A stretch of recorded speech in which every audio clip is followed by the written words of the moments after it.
creation, a strong voice with lot more.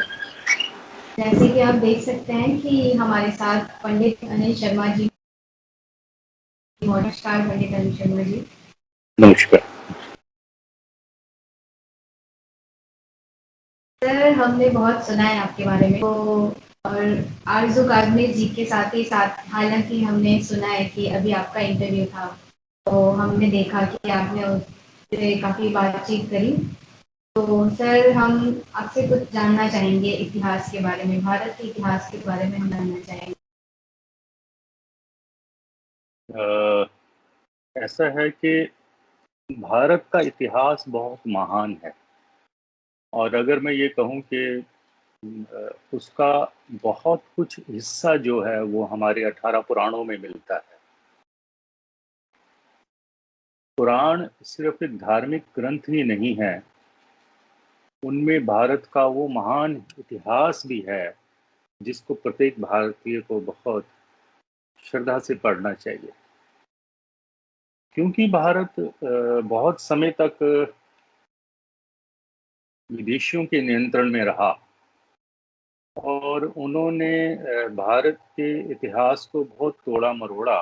इसीलिए वह सच्चा और बहुत ही महान इतिहास हमारे सामने नहीं आया जिससे कि हम बहुत गर्व कर सके। जब हमें ये कहा गया कि राम एक मिथ है, महाभारत एक मिथ है, तो आने वाली पीढ़ियों ने उसको बहुत ही श्रद्धा से नहीं देखा कि हमें भी उन महान पुरुषों का अनुसरण करना चाहिए जिन्होंने जीवन में इतनी महानता, इतनी ऊंचाइयों को प्राप्त किया।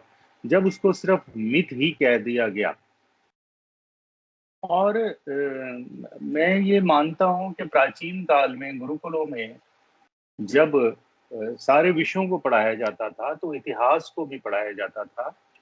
उसका प्रमाण हमें उपनिषद में मिलता है, जब नारद मुनि सनत कुमार को ये कह रहे हैं कि मैंने 19 विद्याओं का मैं ज्ञाता हूँ और उन 19 विद्याओं में एक इतिहास भी है। तो इतिहास बड़ा महत्वपूर्ण विषय था, आज भी है, क्योंकि इतिहास के द्वारा ही हम जानते हैं कि जिस राष्ट्र में हम रह रहे हैं, जिस जगह में हम रह रहे हैं, जिस परिवार में हम रहते हैं, उसका भूतकाल क्या था।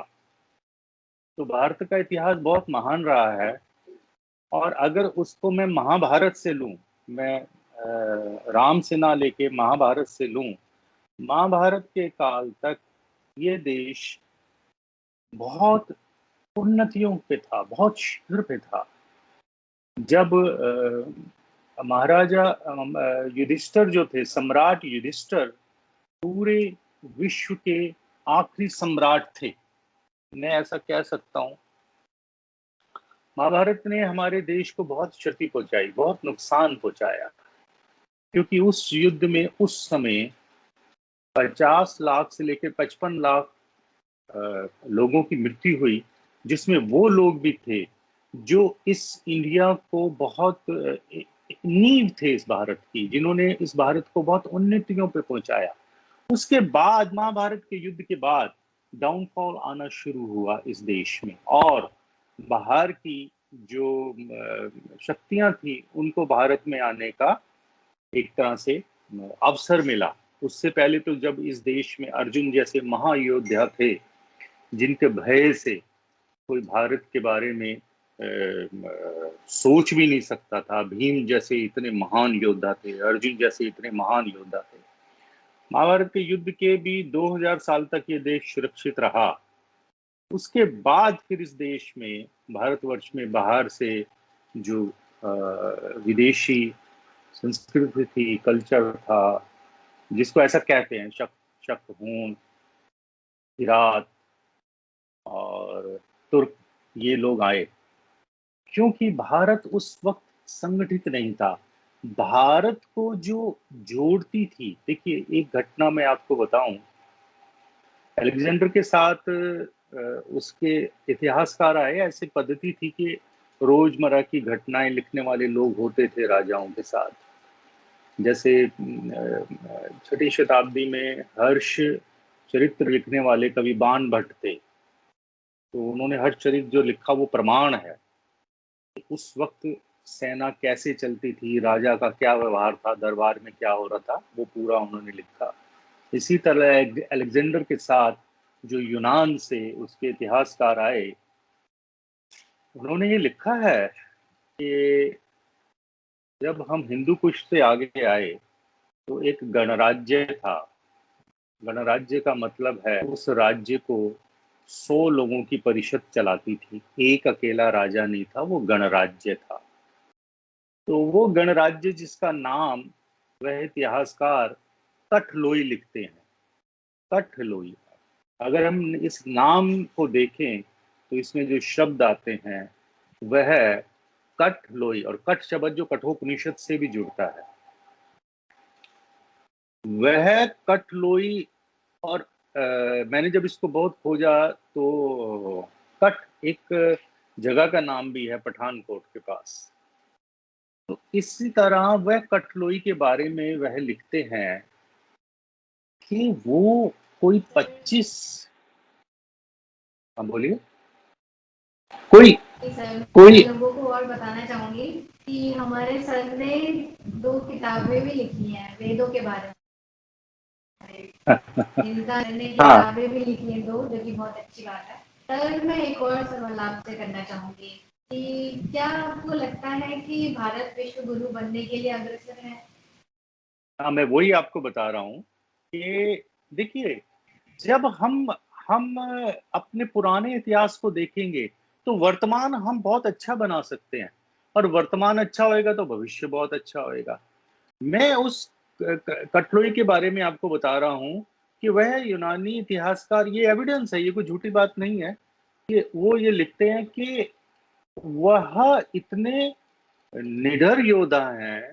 वहाँ छोटी छोटी बच्चियां और तलवार हाथ में लेके, और मृत्यु का भय ही नहीं है, हमें मारते काटते चले जा रहे हैं।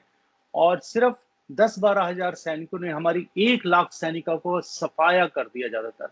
दूसरे राजा के जब कुछ मदद आई 5,000-6,000, तो जाके उनपे उन्होंने नियंत्रण प्राप्त किया। मैं ये कहना चाह रहा हूँ, महाभारत काल से लेके और उसके 2-2.5 हजार साल तक, जब अलेक्जेंडर ने आया, हमारे यहाँ बहुत शूरवीरता थी, बहुत ओज और तेज था। वो ये लिख रहा है उन्हें मृत्यु का भय ही नहीं है, वो डरते ही नहीं है।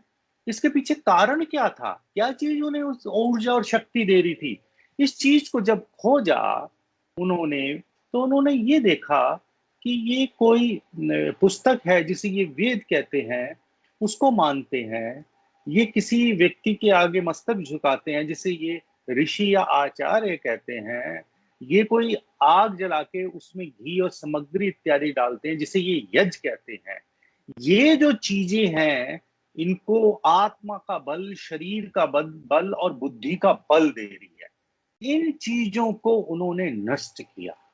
जब इन चीजों को नष्ट किया विदेशियों ने धीरे धीरे, जैसे हमारे तक्षशिला विश्वविद्यालय को उन्होंने नष्ट किया, नालंदा को नष्ट किया, तो हमारा जो एक महान भारत था, जो हमें ओज और तेज देता था, उसकी जड़ों पे जब प्रहार किया, तो आज फिर हमारी ये स्थिति हो गई। तो ये इसीलिए मैं ये कहता हूं कि भारत को समझने, पुराण जो है लोग धार्मिक दृष्टि से तो पढ़ते ही हैं, लेकिन पुराणों को हमें ये भी देखना चाहिए।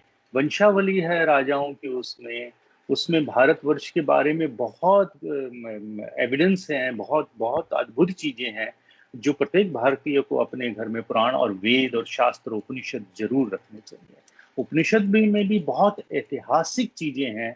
इसी तरह पाणिनि मुनि ने जो अष्टाध्यायी लिखी है, उसमें इतिहास की बहुत सारी बातें हैं। जी।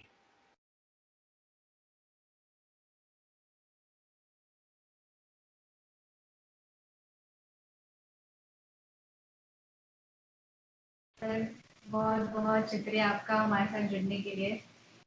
बहुत thank you so much. Thank you thank you. Sir.